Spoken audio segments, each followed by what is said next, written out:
Yan po ang aming ginagawa dito po sa Imos, Cavite. No? Silang. Silang Cavite po. Pasensya na ko po kayo. Ayan po. Tinatrases po ni Nelson Kidlat Malupit. Ayan. Yan po. Kaya rin na po kami. Update lang po. Ginawa. Meron ng partition. Ayan. Yan po ang container van. Nilagyan po ng yero. Ayan.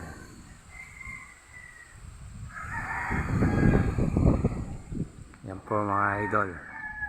Shoutout po sa inyo. Yan po si Idol Kidlat Malupit.